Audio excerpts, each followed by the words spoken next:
Bronson Kaufusi, former BYU and NFL defensive lineman, is back with us on BYUSN. And hey, to a degree, you got the memo as well. You got the camo shorts on, right? There you go. Some patriotism. Count it. Count it. And one. Yes. I don't know why I'm surprised when I walk in with this shirt and everyone's like, whoa, that's a shirt. And I'm like, oh, yeah, I am wearing it. It's dripping in patriotism. I couldn't be more proud of you right now. I don't know. Should I apologize? I don't know. ever apologize for being patriotic here. Come on now. Come on now. Bronson, and the socks, bro? Nice. Again, stars and stripes. Yeah.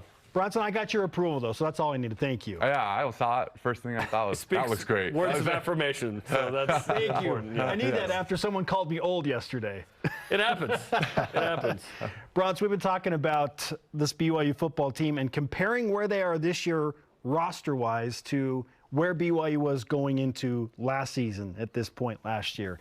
And Jeremy and I came to a consensus that, look, it's going to be tough to say that this team right now is better than where this team last year was going into the season because they were preseason ranked and they had an NFL quarterback in place and a returner, Puka Nacua. Where do you stand on it? Do you feel like with the top 20 transfer class, they are close or even better than last year? Man, that's a good question because you're right. When you go into a season where you have weapons and you know they're proven, yeah, and then when you're going into a season where you have a lot of talented players, but it's how are they going to play together? And it's like that's the question mark. And so you hope that, you know, from spring ball to summer workouts to fall camp, that they're all meshing well together and everyone's on the same page and kind of like that team unity is at an all-time high as you're climbing to that first game. So we'll see. And proven is interesting because Darius Lassiter had, 400 yards at Eastern Michigan. It's like, okay, what does that mean in the Big 12 as the number 2, 3, 4 receiver here? Aiden Robbins had 1,000 yards at UNLV, but guess what? There's no San Jose State sitting there.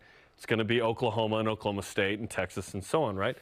The big unknown here is the Big 12. BYU could be super ready, and I think it is, for this, but that could still manifest itself in a 7-5 regular season that may have been a 9-win season in the Mountain Western Independence. What's your thought on sort of the I always make the weight room analogy as a guy who doesn't go into the weight room. You guys do. Listen, there's more weight on the bar. There may be fewer reps initially. In the form of wins. In the form of wins. When I think about it, I'm thinking about, okay, the players that you're going against every single week are more talented. And with that usually means physically, when it comes to football, IQ, when it comes to drive to get to the NFL, everything ticks up. And so what's awesome though when I look at it is BYU has the opportunity to show that we belong. We've waited for this. We've waited for this. For a long time. I was the class where I got the letter telling me, hey, we're going independent. And that was a while ago. And so now it's like, we're in the conference. Like, this is the time. This is what we've been waiting for. And we're all in. And let's go attack it. And I love that. I love being in that position.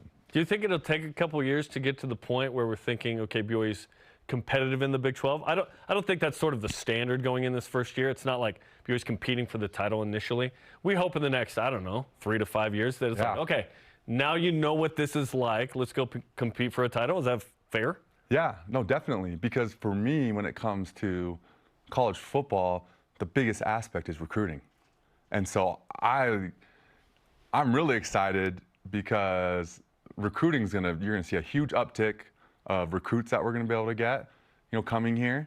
But not only that, being able to get the transfer portal working just like we have already, but that's something that's going to help us a lot moving forward and beating in the Big 12 because that recruiting is going to be great. I feel like we've seen it too in the transfer portal. And honestly, the transfer portal is more important than high school recruiting now.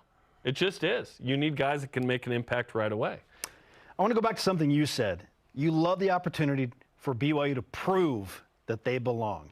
And we've talked about the underdog mentality. BYU functions better as the underdog. BYU fans, players, coaches, everyone involved in the BYU community embrace that. Like, we are the It's in underdog. our DNA. We just like being undervalued. As a player, when you are the underdog and you are taking on a big-time team, and BYU is going to face a ton of big-time teams in the Big 12, does it make you play better if you go in with that, okay, they don't respect us, they don't think that we belong? Like, does it make you play better? Yeah, definitely. I think so, for sure. Because I don't know about play better, but you're going to hit a little harder. You're going to not get as tired when you are tired. And you're gonna bring everything that you're great at to the table on that day of performance. And so that's what's so cool about being the underdog. And it's the best place to be in.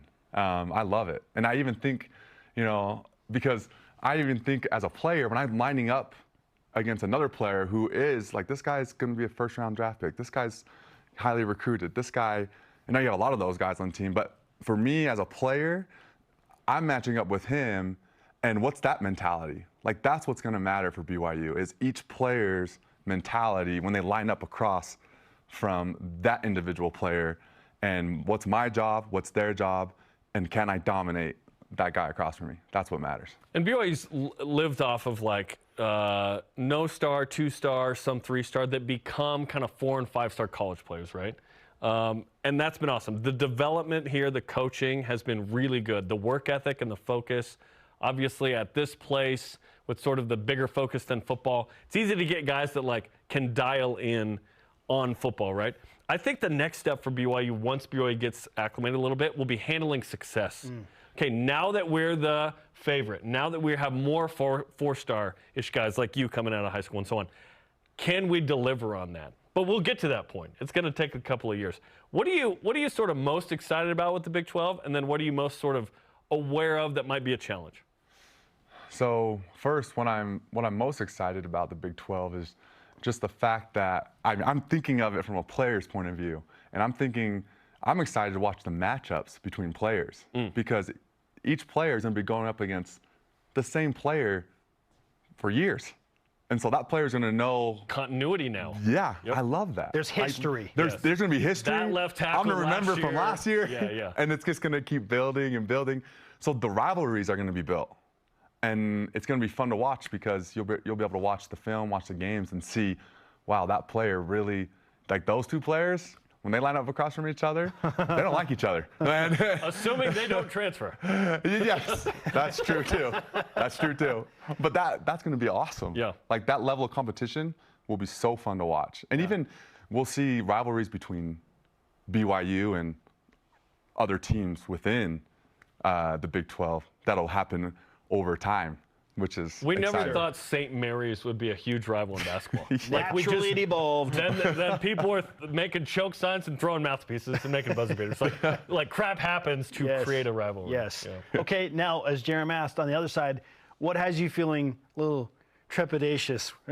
You're on high caution. We're like, oh man, I don't know about this. Oh, I think it's something that has to do with every season, but especially when you're doing something new and it's going in there week after week, and let's say you get on that losing streak.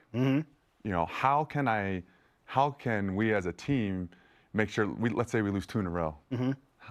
Okay, the third one, now what's our mindset? It's like, how are we going to perform? And you're doing something new. And so it's like, okay, we need to make sure that we handle adversity very well going into the Big 12. In a foreign situation. In a foreign situation. Never been there. Yes, exactly. So being able to do that will be vital. The foreign return missionaries have to carry it then. Listen, I've been in this situation randomly in Nicaragua. We're going to be all right. Okay, let's finish with this. We teased this earlier. Who's the biggest impact transfer on the defensive side of the ball this year for BYU, in your opinion? Oh, man, there's some good transfers. But I think I'm going to go with my Timfu guy. Oh. Yeah. Jackson Cravens? Jackson Cravens. Yeah. Tackle. Yeah. I know it starts up front.